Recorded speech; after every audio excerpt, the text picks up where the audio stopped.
네, 안녕하십니까. 국내 이슈를 통해서 주식에 대한 투자 포인트를 찾아보는 크로스체크. 저는 오현진입니다. 오늘도 준비된 세 가지 기사 보도록 하겠습니다. 첫 번째는 이제 이데일리 기사입니다. 2025년 하늘엔 플라잉카가 뜨고 2027년 도로엔 완전 자율주행차가 달린다라는 기사인데요. 최근에 자동차 업체들이 이제 글로벌 판매 부진을 극복하기 위해서 친환경차, 스마트카, 자율주행차와 같은 4차 산업과 관련된 자동차 부분에 투자한다라는 소식입니다. 그래서 실제로 자율주행차가 상용화되는 시기는 언제인지, 투자 포인트는 어디서 찾아야 되는지에 대해서 살펴보도록 하겠습니다. 두 번째는 한국경제 기사입니다. 그래서 최근에 이제 중국 소비주가 조금 주목받는 모습들이 나타나고 있습니다. 그래서 실제로 중국 관광객이 회복되고는 있는데 모든 중국 소비주의 실적이 좋아지는 것이 아니라 면세점주는 오히려 실적이 꺾이고 있다라고 합니다. 그래서 관련한 이유는 무엇인지 향후 전략까지 살펴보도록 하겠습니다. 마지막도 이제 한국경제 기사입니다. 그래서 애경그룹이 기존에 그 아시아나항공의 인수전에 좀 뛰어들었던 상황이었는데 자금력에 대한 논란이 있었죠. 그런데 이번에 스톤브리지와 손을 잡으면서 아시아나의 유력 인수 후보로 떠올랐다라는 소식까지 살펴보도록 하겠습니다. 기사 본문으로 들어가 보겠습니다. 이데일리 3면 기사입니다. 완성차 업체들이 최근에 이제 그 신성장 동략으로 스마트카라든지 자율주행차 부분에 투자하고 있다는 소식인데요. 완성차 업체가 이제 10년간 한 60조 원의 투자 계획을 가지고 있다는 소식입니다.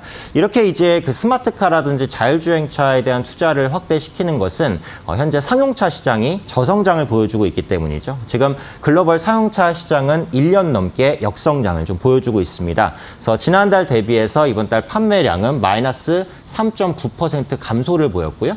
그러다 보니까 이제 새로운 성장 동력으로 스마트카, 자율주행차에 자동차 업체들이 주목하고 있다라고 보시면 될 것 같습니다. 실제로 국내 완성차 업체들은 2024년에 완전 자율주행차를 출시할 계획을 가지고 있는데요. 자율주행 단계는 크게 이제 6단계로 나눠집니다. 0단계부터 이제 5단계까지의 기술인데 0단계는 이제 자율주행 기술이 전혀 없는 단계입니다. 그래서 100% 사람의 조작에 의해서 움직이는 단계를 말하고요. 5단계는 완전 자율주행입니다. 사람의 접근을 아예 배제한 완전히 기계로 의해서만 움직여지는 단계를 말하고요. 여기서 말하는 완전 자율주행차는 적어도 레벨 4, 4단계 이상의 자율주행차를 의미를 합니다. 그래서 4단계 자율주행차는 이제 사람의 동작은 거의 제한이 되는데요. 뭐 브레이크라든지 급한 상황에서만 제한적으로 사람의 동작을 허용하는 것이 레벨 4 단계다라고 보시면 될 것 같고요. 정부는 수소차도 이제 그 전기차 마찬가지로 2030년까지 33%로 이제 비중을 확대하기로 했습니다. 최근에 국내도 그렇지만 뭐 중국 쪽에서도 대기오염 이런 부분들이 굉장히 심각하기 때문에 이런 부분들을 만회하기 위해서라도 친환경차에 대한 개발은 필요하죠. 다만 지금 문제는 이제 친환경차의 가격이 너무 비싸다라는 겁니다. 그래서 전기차 같은 경우에는 가격이 한 4천에서 5천만 원 정도, 수소차는 거의 뭐 7천만 원 정도까지 이제 고가에서 형성이 돼 있는데 지금은 보조금으로 버티지만 향후 생산 기술의 발전으로 인해서 차량의 생산 단가가 많이 떨어질 것으로 보여지고 있고요. 2025년에는 약 4천만 원대 수소차도 출시될 수 있을 것으로 지금 전망되고 있습니다. 그래서 관련한 이제 상용화 시기를 보시면은 지금 전기차나 수소차는 이미 상용화가 되고 있죠. 하지만 자율주행차가 상용화되려면 적어도 20년 이상의 기간이 필요하지 않을까라고 판단하고 있습니다. 이유는 일단 기술력 때문은 아닙니다. 국내 주요 자동차 부품주인 만도 그리고 현대모비스는 이미 레벨 3.5 정도의 자율주행 기술을 확보를 하고 있고요. 자율주행차가 실제로 도로를 달리는데 기간이 많이 필요한 이유는 두 가지 때문입니다. 첫 번째는 이제 인프라에 대한 부족. 두 번째는 이제 법적인 구제 때문인데 일단 인프라 같은 경우 상당히 좀 미비하죠. 그러니까 지금 우리가 달리는 도로 같은 경우에는 사람이 운전하기에 이제 좋은 도로지 자율주행차가 운전하기에 좋은 도로는 아닙니다. 그렇기 때문에 실질적으로는 자율주행차에 맞는 그런 인프라 구축이 필요하다라고 보고 있고요. 두 번째는 이제 법적인 규제죠. 자율주행차가 사고를 내게 됐을 때 그것이 이제 차량 제조사의 책임인지 아니면 사람의 책임인지 이런 과실 문제를 가리기 위해서는 법적인 제도가 지금의 교통법과 다른 법체계가 형성이 돼야 됩니다. 그래서 이런 두 가지 제도를 정비하는 데 시간이 굉장히 많이 걸릴 것으로 보이기 때문에 자율주행 시대가 실제로 우리에게 오려면은 굉장히 많은 시간이 필요하다. 이렇게 보셔야 될 것 같습니다. 다만 성장주적인 관점에서는 전기차, 수소차, 자율주행차는 모두 다 이제 관심 있게 보셔야 되는 섹터다라고 보시면 될 것 같아요. 그래서 그 중에서도 현대차 그룹의 현대모비스가 현대차 그룹의 자율주행 기술을 상당 부분 확보하고 있기 때문에 장기적으로 보시기에 괜찮은 종목이 될 것이다라고 판단하고 있습니다. 두 번째 이슈 보겠습니다. 면세점이 꺾이고 카지노는 잭팟이다라는 기사인데요. 일단은 국내에 유입되는 중국인 관광객은 올해 초부터 현재까지도 회복되고 있는 모습들 확연하게 나타나고 있습니다. 실제로 2019년 7월에 중국인 입국자는 54만 명 정도였는데 8월에는 60만 명 정도로 12.3% 정도 증가한 모습이 보여지고 있습니다. 매월 두 자릿수대 증가가 이루어지고 있는데요. 상식과는 다르게 중국인 입국자가 유입되면 에도 불구하고 면세점주의 영업이익 전망치는 하락하고 있습니다. 반면에 카지노주의 영업이익 전망치는 상승하고 있는 모습들이 나타나고 있는데 어떤 점이 차별점인지를 한번 살펴봐야 될 것 같은데요. 우선 면세점주 같은 경우 중국인 관광객이 많이 유입되면 호재냐라고 했을 때 호재인 것은 맞습니다. 근데 지금 국내 면세점들이 의존하는 곳은 보통 이제 중국의 그 보따리상이다라는 부분이죠. 그래서 대부분의 매출이 중국 보따리상에서 나오다 보니까 보따리상을 유치하기 위한 마케팅 경쟁, 비용 투자 이런 부분들이 너무 많다는 겁니다. 그래서 그런 부분 때문에 매출은 늘어나지만 이익은 감소하는 모습들이 나타나고 있고 두 번째는 그 내국인 출국자가 줄어들고 있다는 거죠. 2019년 7월부터 8월까지 한 달간 내국인 출국자는 마이너스 8.1% 감소하는 모습을 보였습니다. 아무래도 이제 일본과의 관계가 별로 좋지 않다 보니까 이제 일본 여행이 감소하면서 전체적인 출국자 감소를 보였다라고 보시면 되겠죠. 그리고 홍콩 시위 때문에 이제 홍콩 면세점 부분이 매출이 부진한 것도 이제 면세점주의 영업이익 전망치가 하향 조정된 이유다라고 보시면 되겠습니다. 근데 반면에 이제 카지노주는 그 중국인 입국자 증가에 따른 수혜를 직접적으로 받고 있습니다. 실제로 파라다이스를 방문한 관광객은 전년 동월 대비해서 10% 정도 증가한 모습을 확인할 수 있고요. 드라백도 10% 증가했고 무엇보다도 중국인 VIP 관광객의 매출이 확대되고 있다는 게 긍정적이고요.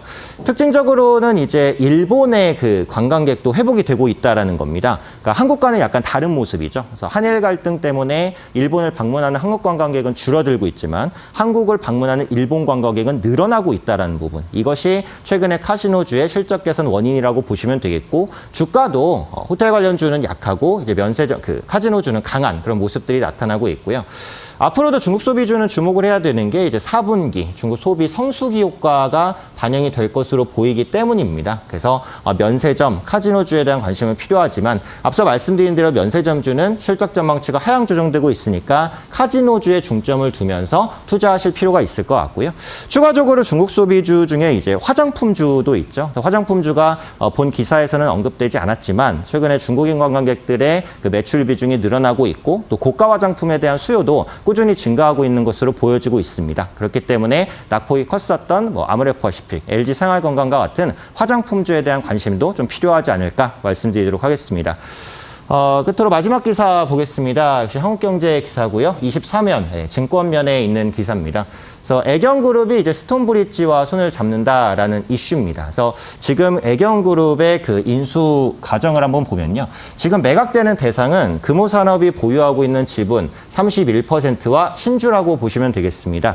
현재 인수 후보로 거론되고 있는 곳은 애경그룹과 스톤브리지 캐피탈 컨소시엄, 그리고 HDC 현대산업개발과 미래에셋 대우 컨소시엄, 그리고 KCGI 이렇게 세 개의 주체인데 KCGI는 아직 그 재무적 투자자를 확보하지 못한 것으로 보여지고 있어요. 그러다 보니까 실질적인 인수 후보에서는 제외가 됐고 애경그룹과 현대산업 쪽에 이제 경쟁이다라고 보시면 되겠습니다.